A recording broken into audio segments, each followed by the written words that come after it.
Hi, thanks for checking out another episode of 10-Minute Insurance Tips with Chris. Today I'm going to be discussing moving out for the first time, getting renter's insurance, or if you're purchasing a condo or a co-op. So my name is Chris Januski. I am a licensed property and casualty insurance agent at the Wasiczko Agency. We are licensed in New York, New Jersey, and Connecticut. All right, so congratulations. You're moving out for the first time and you're getting an apartment, and your landlord says that you need to have renter's insurance. And what they're concerned about is the number of $100,000 for liability insurance. Um, and you look at this in your lease contract and you don't know what that means. So why do you need renter's insurance? Why does the landlord want you to have it? And what does that do for you and for them? When I first moved out, I always assumed that the landlord owned the building. Obviously, if they have insurance for their building, I assumed that that insurance cover policy would cover me and all of my belongings. And boy, was I wrong. So, as the tenant, the the landlord's policy does not cover anything you own. On top of that, if there's anything where could be held responsible or liable for injury or damage to other people's property, the landlord's insurance policy doesn't cover that either. So there's the two main aspects of the renter's insurance. There's property and liability. So liability, basically, that means that if you are held legally liable, or if some way you are found responsible for either injury or property damage to somebody else's stuff, basically it's your fault. At the end of the day, you had some role in it. Your renter's insurance policy could cover that claim. And the property coverage is going to help replace anything that's damaged or stolen that you personally own in the apartment. All right, so that's all great, Chris, but what's it actually mean in reality? All right, so liability insurance. Let's say you've got people coming over and you're going to have, just a few friends over to watch a game on TV, and there's some water gets spilled in front of the kitchen sink. All right, so the floor's wet. Nobody notices it. All of a sudden, there's somebody that's a little older, maybe not the best balance. They go to the kitchen sink and they're in front and they slip and fall. As they fall, they break and shatter their arm and twist their ankle. And you have to call an ambulance. They have to go to the hospital. There's lots of medical bills. I know it's a little far-fetched just to slip and fall in the kitchen, but it's actually very feasible. So what would the renter's insurance do for you? The liability aspect would cover the claim if they were to sue you for any of those medical expenses or the pain and suffering associated with it. So that's if somebody falls in your apartment. So why does your landlord care if you have liability insurance? Well, like I said before, it's going to cover any property damage. So let's say an example is you leave for work in the morning, you turn your dishwasher on, and you leave for the day. What you didn't know is after that dishwasher was turned on, that water connection between the dishwasher and the water main broke, and water just poured out for hours from your apartment, and it eventually soaked through the ceiling of the apartment beneath you, and it damaged their entire kitchen. So your downstairs neighbor comes home from work and finds water just pouring everywhere. Their kitchen table is destroyed. The ceiling has a huge hole in it, and they don't know what to do. They call the landlord. Well, the good thing is your liability policy could cover this. Now, why would your policy cover it? Because you were the one using the dishwasher. You may be held partially or fully responsible, depending on the situation.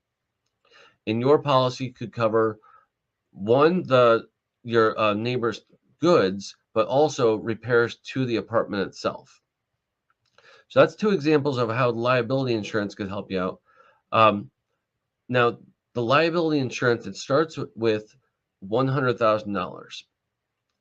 I typically I don't recommend starting with a minimum. There's two reasons for that. If somebody is going to sue you, and now, 21st century, lawsuits typically are over $100,000. So I recommend $300,000 as a starting point for one, because the higher claims, but also most insurance companies, if you're going to have an umbrella policy, they require the liability of the renters or homeowners or condo or co-op policy. That has to be a minimum of $300,000. I'm going to talk more about umbrella policies in another episode, but just know that if you want the umbrella, you have to have a higher level of liability insurance than what that base is. All right, so we talked about also the property coverage, right? So this policy isn't just if somebody sues you, it's going to cover your things. Now, the question is, how much do you need for your stuff? This is a number that you're going to have to come up with on your own. You're going to talk to your agent, and you can figure out what's appropriate. Renter's policies typically start around $20,000 for personal belongings. Now, I have a lot of people that are moving out for the first time, and they say, I need a bare minimum. I don't have that much stuff.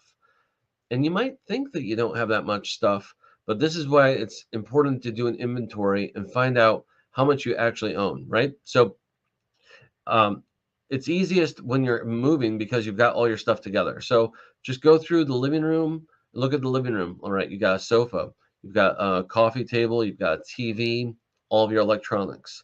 Then you go to the dining room or the kitchen and you say, all right, there's a table and chairs. Maybe you have a china hutch. Then you go to the kitchen and you look at everything in the cabinets, right? All of those dishes, all the pots and pans, the silverware, all the small appliances, all of those are your personal property. Go back to the bedroom and you look at, all right, you have a bed, your dresser, nightstand, um, any other furniture, if you have decor, drapes that you're putting up. Now, the biggest thing that people own that they don't think about when it comes to value is how much clothes you have, right? If you look at your dresser and look at all those drawers, every single t-shirt you have, undergarments, and then you go to your closet and you open the closet and you're like, oh, look at all the shirts and the pants and maybe dresses and shoes. All of that adds up. Now, when doing an inventory, you don't have to be specific and itemize every single item. But what I would recommend doing is getting a ballpark average of, let's say, polo shirts on average are $40, pants are $50. If you have a dress, it's $50.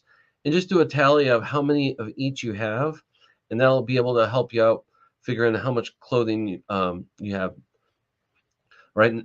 So when you're also in the bedroom, typically you're looking at an office, right? Maybe there's a desk and a computer in there. So all of these items, you want to make sure when you're doing your property coverage that your policy has enough to cover what you actually own. Another thing to talk about with the property aspect of it is replacement cost, right? So what this is going to do is replace all your old stuff with new. Let's say your sofa is 10 years old and brand new, it was $800, but it's not really worth $800 anymore because now it's 10 years old.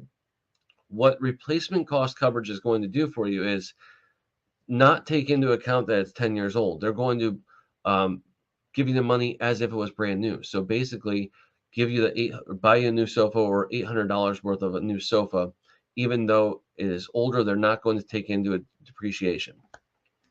All right, so if you want a copy of how to do a home inventory, feel free to email me directly at chris@wasiczkoagency.com. In the subject line, just put the word inventory. Say that you saw this and you'd like a copy of the inventory. I've got a great PDF. It's a fillable PDF that calculates everything per room, then gives you a total at the end of how much coverage you would actually need. All right, so in a nutshell, that's what your renter's insurance is. So let's say instead of renting, you're going to buy a condo or a co-op. Congratulations, you're going to be an owner for the first time. It's a different policy than the renter's policy, but it's all the same coverages. The only difference is we're now going to add coverage for the building, the dwelling, the unit that you own. Now, if it's a condo or a co-op, your insurance isn't going to cover the entire building. It's just a portion that you own. It's important to understand what that contract says prior to purchasing. A lot of times you hear it's quote unquote studs in. So what's that mean when you own studs in?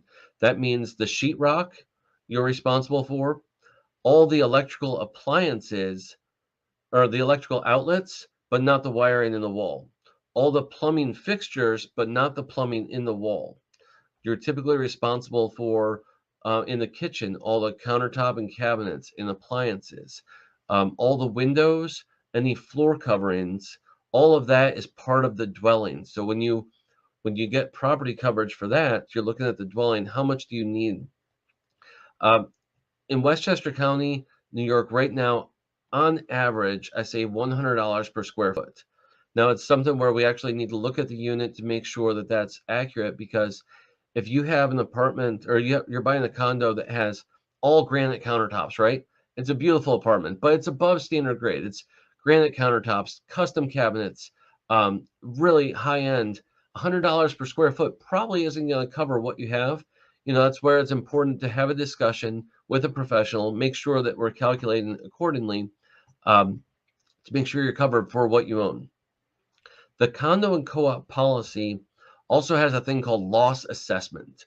All right, so I explained that your policy covers what you own. Now, the condo building or co-op building has a policy that covers the rest of the building, everything outside of the units. If they have something happen, what they do is they assess each individual unit a loss assessment. Now, there's $1,000 loss assessment built into the policy. So if there's an assessment from the association to you, the policy will pay automatically up to $1,000. Now that can be increased incrementally in $1,000 increments, and it's not expensive. We're talking a couple dollars. Make sure that you talk to your insurance agent. If you want me to take a look at it and review, feel free to reach out. I would love to let you know that, what the difference in cost is. Like I said, it's essentially just dollars for that extra cost, and it can really help out if there's a large claim for the building. Instead of being assessed $5,000, where you're paying $4,000 out of pocket, you're only paying a couple dollars extra per year. All right, so in a nutshell, if you're renting or moving out or buying a condo, hope you got something out of this. Like I said, next time we're going to be talking about umbrella insurance. Tune in. We're also going to cover the basics of auto insurance. All right, and I just want to thank you again for checking out an episode of 10-Minute Insurance Tips with Chris.